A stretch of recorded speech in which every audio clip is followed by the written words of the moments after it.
Es posible que hayas escuchado alguna vez el discurso de inauguración de Steve Jobs en Stanford. Please join me in warmly welcoming this year's commencement speaker, Steve Jobs. Es uno de esos vídeos con los que uno se topa de vez en cuando en Internet. Mucha gente recuerda y cita frases que pronunció ese día, como aquello de que los puntos solo se unen mirando hacia atrás.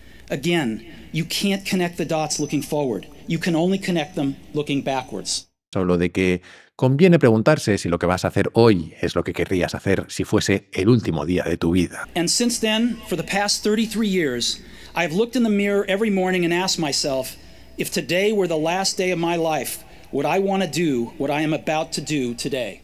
O como las palabras con las que cerró aquel discurso, por las que mucha gente recuerda a Steve Jobs. Stay hungry, stay foolish. Thank you all very much. Stay hungry, stay foolish. Algo así como mantente hambriento, mantente alocado, pero suena mucho mejor en inglés.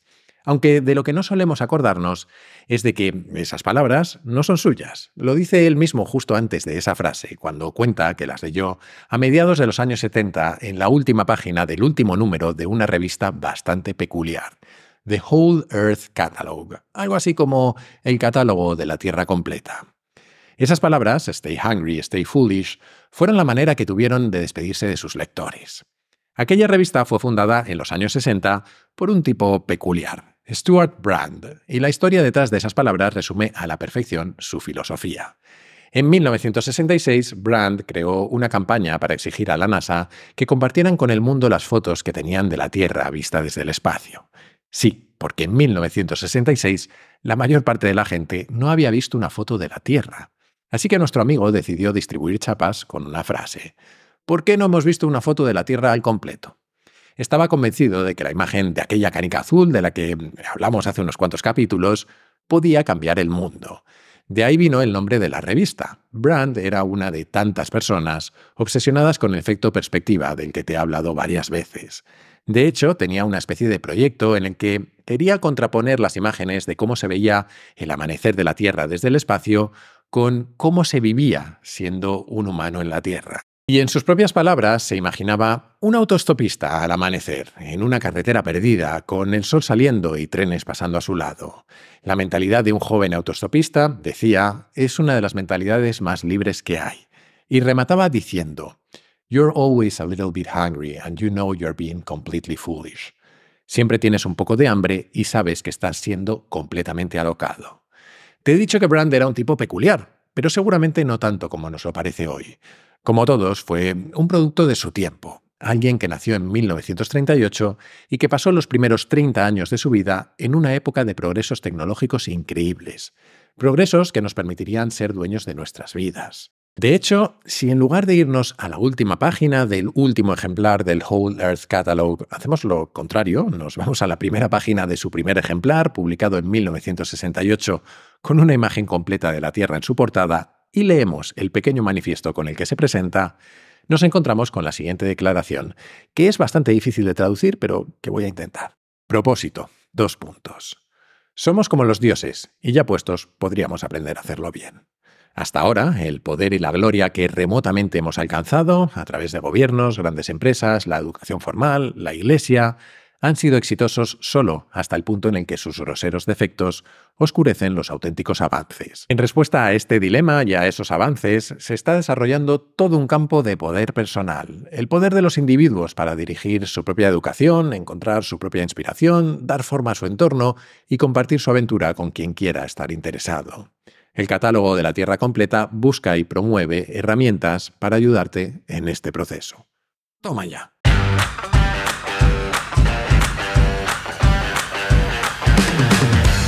Soy Jaime Rodríguez de Santiago y esto es Kaizen, el podcast para mentes inquietas en el que te acerco a personas, a ideas y a técnicas fascinantes de las que aprender cada día.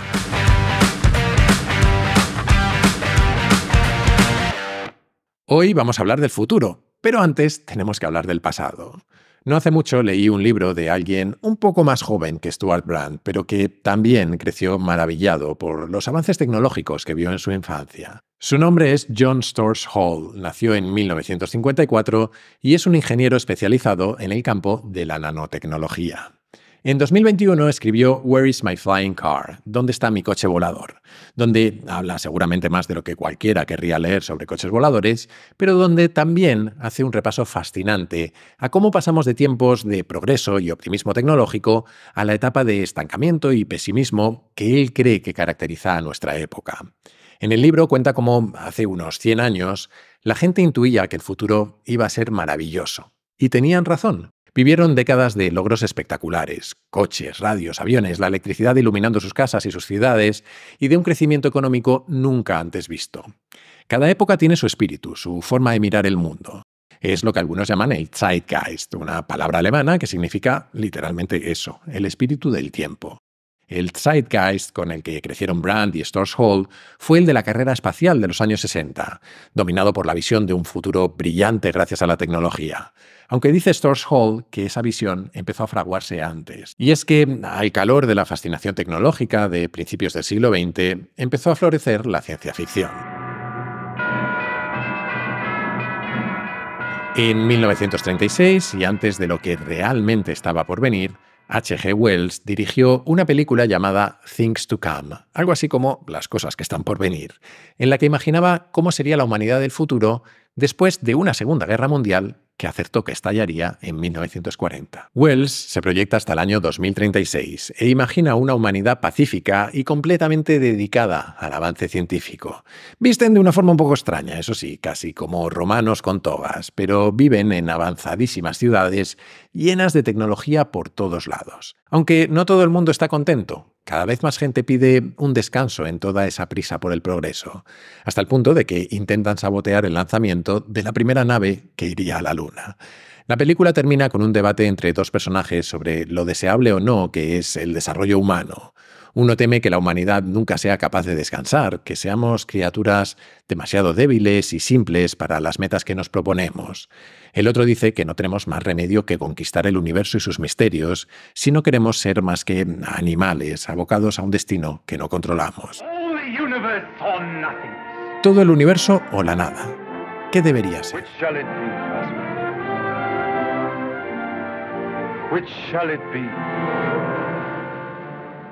¿Qué debería ser? Aquella película y la novela del propio Wells en la que estaba basada fueron enormemente influyentes. Cada vez más se pensaba en el futuro con la mirada puesta en el progreso, lo cual era relativamente nuevo para la inmensa mayoría de la humanidad hasta entonces, para casi cualquier persona de los siglos XII o XV o XVII, el futuro iba a ser esencialmente igual que su presente. La Exposición Mundial de 1939, que tuvo lugar en Nueva York, se anunció como El mundo del mañana. Una de las exhibiciones más memorables fue una maqueta a la que llamaron de una forma que seguramente te suene, Futurama. Claro que la patrocinaba General Motors y era básicamente una apología de las autopistas. Pero en aquel entonces era un ejemplo más de cómo se miraba el futuro con optimismo. De hecho, si volvemos a la película de Wells por un momento, los villanos eran gente acomodada, que sentía que tenía una vida lo suficientemente buena y que no querían más progreso.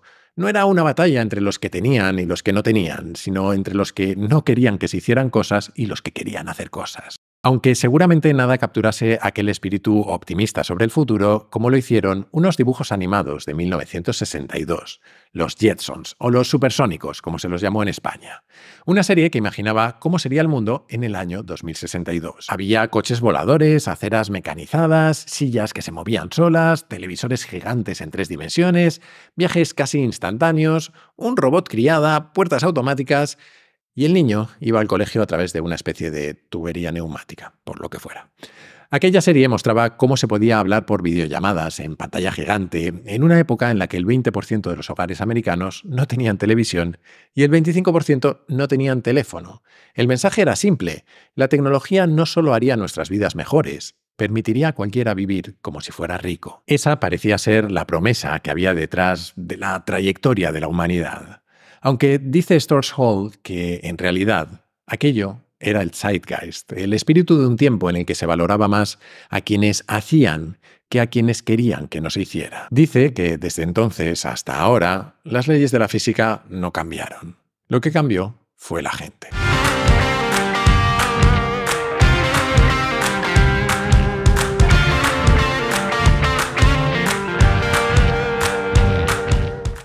Las fuentes del cementerio de los sueños están llenas de polvo, las bisagras están oxidadas, giran con pequeños chillidos. Estas palabras del escritor Henry Beam Piper creo que resumen muy bien nuestra perspectiva del futuro. En nuestro Zeitgeist, las expectativas que tenemos sobre el futuro son mucho más pesimistas que en 1962.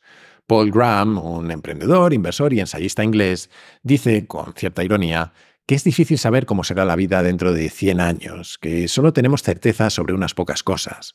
Sabemos que todo el mundo conducirá coches voladores, que las leyes urbanísticas se relajarán y permitirán construir rascacielos de cientos de plantas, que estará oscuro casi todo el tiempo y que todas las mujeres sabrán artes marciales. Se refiere, claro, a esa forma de ver el futuro como si todo fuese a llevarnos a Blade Runner. A un mundo oscuro, duro y artificial, en el que la vida es desagradable, brutal y breve. Tal vez exagere un poco, pero creo que es innegable que hemos perdido aquella inocencia tecnológica. Quizás con razón, porque por el camino descubrimos los peligros de algunos de nuestros avances, pero pienso que en algún momento perdimos también la perspectiva. Aunque quizás el motivo no fuera solo tecnológico. Hace un par de años leí un libro de alguien de mi edad, nacido apenas un año después que yo, Héctor García Barnés. El libro se llama Futurofobia y en él dice cosas como las siguientes, que te voy a resumir tomando frases sueltas, aunque si te llama la atención te recomiendo leerlo entero. Vivimos en un mundo que parece diseñado a nuestra medida. Cuando era pequeño tenía la sensación de que me había perdido todo lo bueno. No iban a hacer más películas de la Guerra de las Galaxias, los tebeos Marvel eran para frikis, todas las bandas que nos gustaban se habían separado. Hoy estamos aburridos de ver series relacionadas con el universo galáctico, se nos acumulan las películas de superhéroes y me he hartado de ver a los Pixies. Otra vez no, por favor. La tele, el cine y los libros son un gigantesco homenaje a nuestra infancia. Primero, qué divertida fue la EGB, más tarde las camisetas de bola de dragón y ahora la reivindicación de estopa. Sin embargo, falta algo. Lo que sugieren todos esos homenajes a nuestro pasado, a nosotros mismos, es que nos han arrebatado el futuro o que nos hemos desentendido de él. Ambas cosas. A medida que pasaban los años y me hacía mayor, cada Navidad, sobreviviendo era la respuesta que oía cuando preguntaba a mis amigos qué tal les iba. Por descontado, ser adulto siempre ha consistido en sobrevivir, pero la supervivencia sucede en presente. El futuro es eso que se va dejando siempre para más tarde. El futuro fue desvaneciéndose hasta convertirse en un tabú.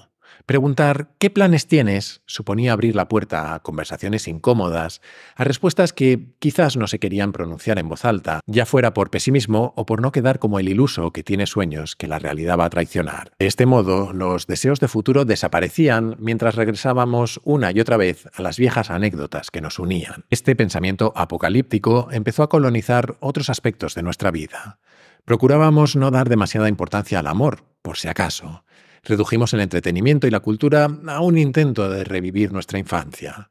Añorábamos las casas de nuestros padres y abuelos como un universo de felicidad pura que se fue al garete mientras lidiábamos con trabajos frustrantes y agotadores que no nos daban una razón para vivir. Rebajar las expectativas se impuso como un imperativo moral, siempre acompañado del temor a que no haya sido suficiente. Lo que compartimos los nacidos a partir de los 80 no es no haber tenido futuro, sino la falta de ilusión. El futuro tiene un rostro amenazador. He llamado a este pensamiento apocalíptico futurofobia. Hoy la futurofobia está en los programas de la tele por la mañana, cuando una música dramática le anuncia el último dato del paro o de la pandemia. En los discursos de los políticos, cuando nos piden aguantar y abrocharnos el cinturón.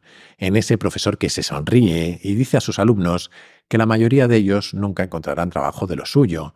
En la resignación del trabajador quemado que aguanta porque no tiene más alternativas. Hoy nos parece que la futurofobia es ser realista, pero ahí está la trampa. La futurofobia es la realidad. Futurofobia es nuestra forma de entender el futuro, en la que la nostalgia le ha ganado la partida a la imaginación, en la que todos nos hemos vuelto un poco conservadores, porque lo que deseamos es conservar lo que tenemos, sea mucho o poco. La nuestra ha sido la era de la postergación, la del compás de espera. Hasta que termine la crisis, hasta que termine la pandemia, hasta que todo vuelva a la normalidad. Vivimos en una situación de excepcionalidad continua en la que solo podemos esperar. Hemos esperado hasta que nos ha resultado imposible imaginar otra alternativa. La futurofobia es sustituir la ilusión por el pesimismo. Engañarnos, además, pensando que este pesimismo es la mejor forma de cambiar las cosas. Cuando nos hemos hecho mayores, que no adultos, somos incapaces de pensar qué mundo nos gustaría dejarles a nuestros hijos. Creo que tiene mucha razón, pero menudo panorama, ¿no? ¿Qué hacemos con todo esto? Pues, ¿qué vamos a hacer? Pensar en el futuro. Y para ello vamos a volver a Stewart Brand por un segundo. Porque no solo creó aquella extraña revista, sino que años más tarde, en 1996, fue uno de los fundadores de la Long Now Foundation, la fundación del largo ahora, cuyo objetivo es fomentar el pensamiento a largo plazo. Porque, igual que ver la Tierra desde el espacio transforma nuestra perspectiva, según lo que consideremos que es el presente o nuestro ahora, cambia radicalmente la manera que tenemos de ver a la humanidad.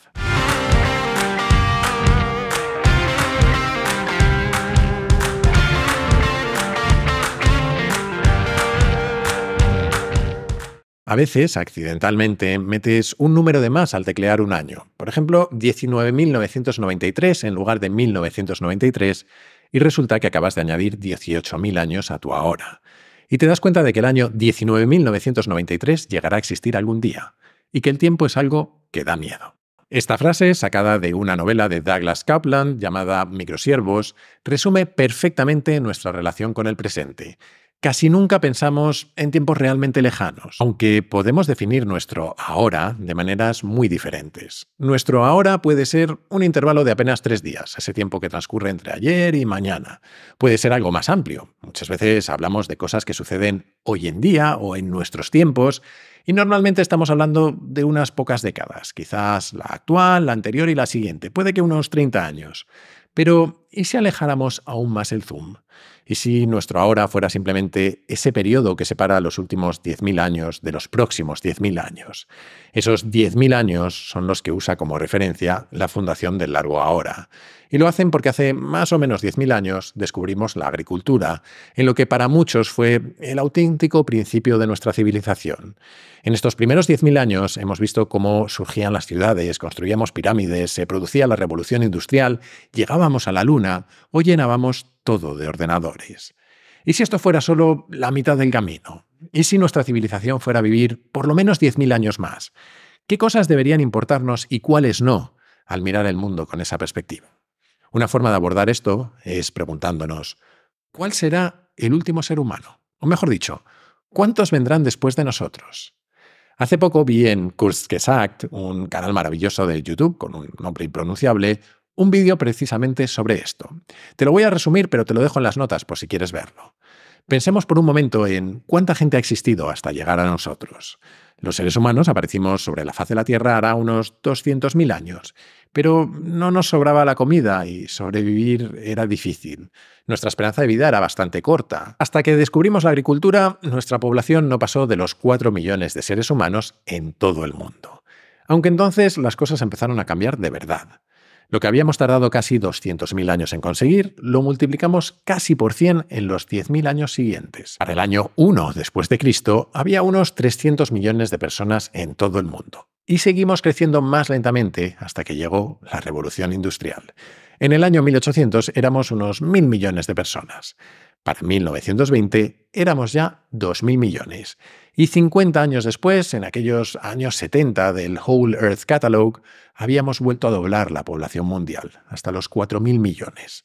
Hoy somos casi el doble que entonces, cerca de 8.000 millones de personas. En total, en los últimos 200.000 años, han existido unos 117.000 millones de seres humanos. Los que hoy estamos vivos representamos el 7% de todos los que han existido. Y no solo somos más que nunca, sino que vivimos más años y mejor que nunca. De hecho, a medida que mejora la calidad de vida de más personas en el planeta, se reduce la tasa de nacimientos.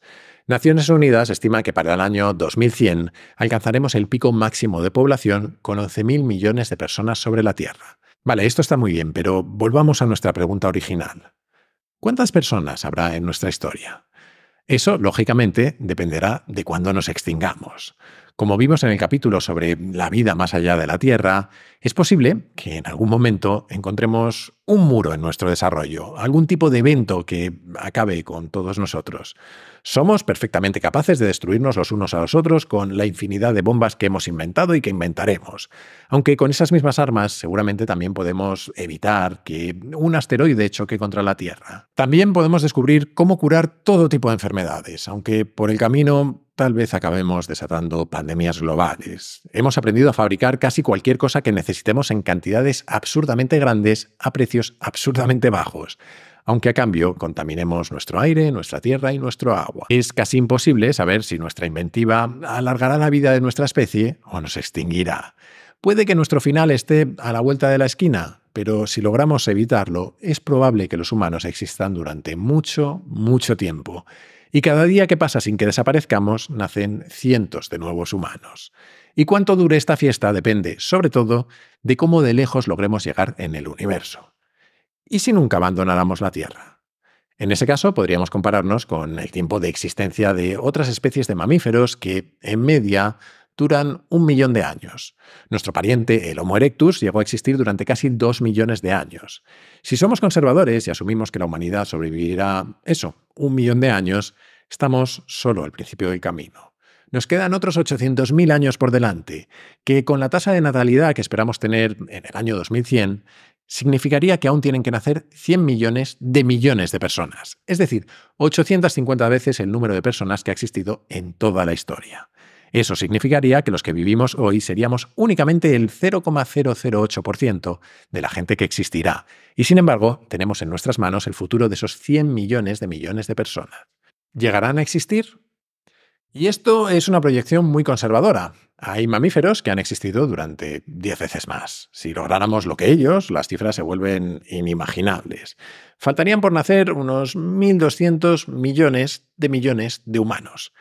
Aunque en realidad podríamos vivir mucho más. Pese a que el Sol se vuelve más brillante y más caliente con el paso del tiempo, si no la liamos, la Tierra podría ser habitable durante unos 500 millones de años más. Y todo eso sin salir de la Tierra. Pero, ¿y si fuéramos a otros planetas? ¿Y si conquistáramos el sistema solar?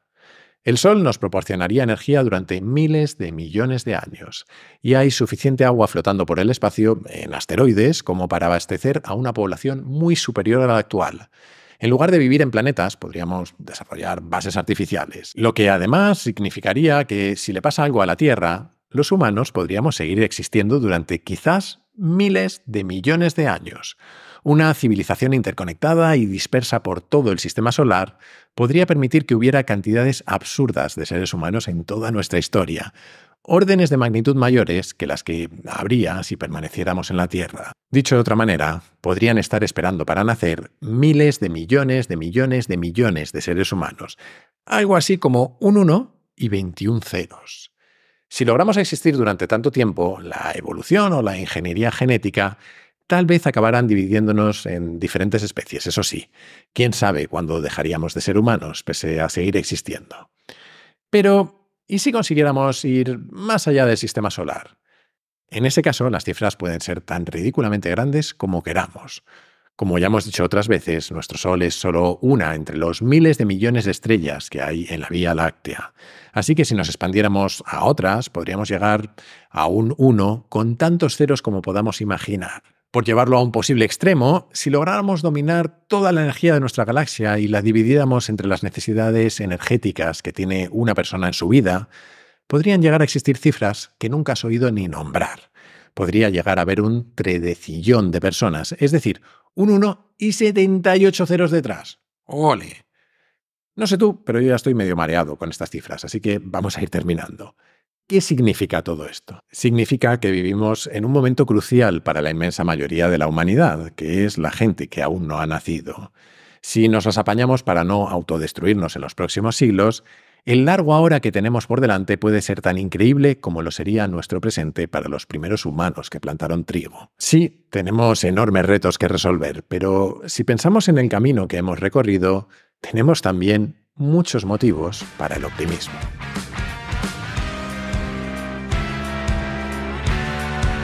Y hasta aquí el capítulo de esta semana. Espero que te haya gustado. La que viene volveremos con otro tema. Mientras tanto, te animo, como siempre, a suscribirte y recomendar Kaizen en tu plataforma de podcast preferida, en YouTube, en redes sociales o, como creo que es mejor, a tus amigos. Así me ayudas a que el podcast siga creciendo. Además, si te gusta Kaizen, puedes unirte a la comunidad, una forma de apoyarlo económicamente, que yo lo agradezco mucho, pero también de tener un montón de ventajas. Tendrás acceso a un foro en el que encontrarás a otros curiosos compulsivos, recomendaciones de cientos de libros y películas, acceso a contenidos exclusivos, a un feed sin publicidad, a los encuentros que organizamos cada mes y también acceso prioritario a los capítulos que voy a grabar con público. Para hacerlo solo tienes que entrar en mi web, jaimerodriguezdesantiago.com y hacer clic en el banner rojo. Y desde esa misma web o desde mi Twitter, @jaime_rds, puedes hacerme llegar tus sugerencias, tus comentarios, lo que tú quieras. Siempre contesto, aunque a veces tardo un poco. Y recuerda que si quieres participar en el podcast, puedes hacerlo enviando tus notas de audio por WhatsApp al siguiente número, 683-172-622, con el prefijo 34 si lo mandas desde fuera de España. Y esto es todo por hoy. Como siempre, muchísimas gracias por estar ahí y hasta la próxima.